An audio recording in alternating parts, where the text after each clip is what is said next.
Dans l'introduction de ce chapitre, nous avons vu qu'on va voir deux types de stéréoisomérie. La stéréoisomérie conformationnelle et la stéréoisomérie configurationnelle. Donc on va commencer aujourd'hui par la stéréoisomérie conformationnelle.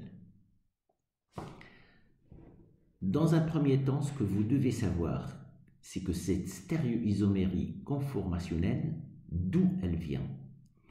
Elle vient d'une propriété des liaisons sigma. Vous savez très bien que la liaison sigma est un recouvrement axial entre deux orbitales atomiques, et ce recouvrement axial permet ce qu'on appelle la libre rotation autour de cette liaison sigma.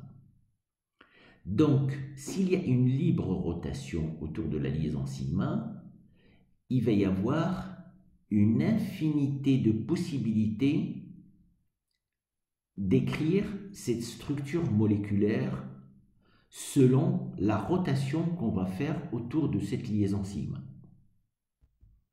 Donc, les conformations d'une même molécule sont les arrangements des atomes qui ne diffèrent que par des rotations autour des liaisons simples. Donc, à chaque fois qu'on dessine une structure, si on bouge d'un degré, 2 degrés, 3 degrés, c'est-à-dire l'angle de torsion, l'angle avec lequel je vais tourner la liaison sigma, à chaque fois si je dessine la structure moléculaire, je vais avoir un conformère possible. Donc, qu'est-ce qu'on appelle un conformère? Ce sont les structures spatiales dans l'espace de la même molécule et qui sont obtenues par rotation soit des atomes, soit des groupements d'atomes autour d'un axe carbone-carbone, une liaison sigma. Donc, vous imaginez bien que il va y avoir pour la même molécule une infinité de possibilités de représenter cette molécule dans l'espace. À chaque fois que vous tournez la liaison, vous allez avoir une conformation possible, un conformère. Donc plusieurs conformères pour la même molécule. Mais parmi tous ces conformères, il va y en avoir deux qui vont se distinguer, qui vont être, comme on dit, remarquables, qu'on peut remarquer facilement. Ces deux conformations remarquables, ce sont les conformations sur lesquelles on va travailler, mais n'oubliez pas qu'entre ces deux conformations remarquables, il existe une infinité de conformères possibles. Ces deux conformations qu'on va voir dans la vidéo prochaine s'appelleront la conformation éclipsée ou bien la conformation décalée. Et quelle est la meilleure façon de voir ces conformations de la même molécule? C'est la projection de Newman. Si je prends une molécule comme ceci, avec deux carbones, une liaison sigma entre ces deux carbones, l'observateur de Newman va regarder cette molécule dans l'axe carbone-carbone qu'on veut étudier. Qu'est-ce qu'il va voir? À droite, la liaison rouge, à gauche, la liaison bleue, et en haut, la liaison noire. Derrière ce carbone, il y a le deuxième carbone qui est derrière. Et sur ce carbone, qu'est-ce qu'il va voir? La liaison ici, droite, elle est là. La liaison violette, gauche, qui sera là. Et la liaison verticale et qui descend vers le bas, c'est celle-ci. Et celle-là, c'est une des conformations possibles pour cette molécule. Et étant donné que les liaisons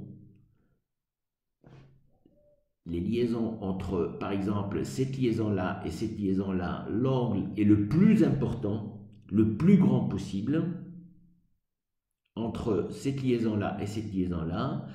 Alors, l'angle entre ces deux liaisons-là, c'est ce qu'on appelle l'angle dièdre ou bien l'angle de torsion.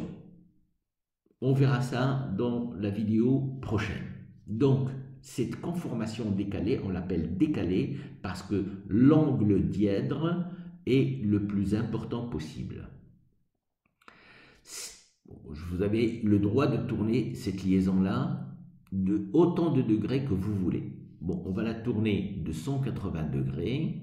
Et qu'est-ce qu'on va obtenir? Cette liaison qui était en bas va se trouver en haut. La liaison qui était à droite devient à gauche. Et la liaison à gauche devient à droite.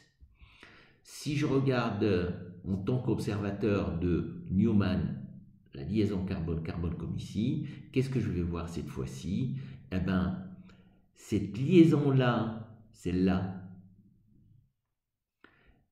Alors, bien évidemment, j'ai oublié de dire quelque chose. Quand on tourne une liaison, on ne tourne pas la molécule entière, sinon on retombe sur la même molécule. Quand on veut tourner une liaison, on garde un carbone fixe et on tourne le carbone qui est derrière. Donc, le carbone qui est devant n'a pas bougé, c'est le carbone derrière qui a bougé. Donc là, pour le carbone qui est devant, on retrouve exactement les mêmes liaisons. Par contre, celui-ci qui était en bas devient en haut. Et cette liaison-là, au fait, elle est cachée par celle-ci. Et c'est pour cela que cette conformation s'appelle la conformation éclipsée. Et là, c'est la même chose. Regardez, cette liaison-là, elle est cachée par celle-ci. Et cette liaison-là, elle est cachée par celle-ci. Et donc, on obtient la conformation éclipsée. Donc voilà pour cette vidéo. Dans la vidéo prochaine, on va continuer à parler toujours de la stéréoisomérie conformationnelle, mais sur un autre ordre. C'est-à-dire, on va faire une analyse de l'énergie de la molécule, l'énergie potentielle de la molécule quand elle tourne comme ça autour d'une liaison sigma.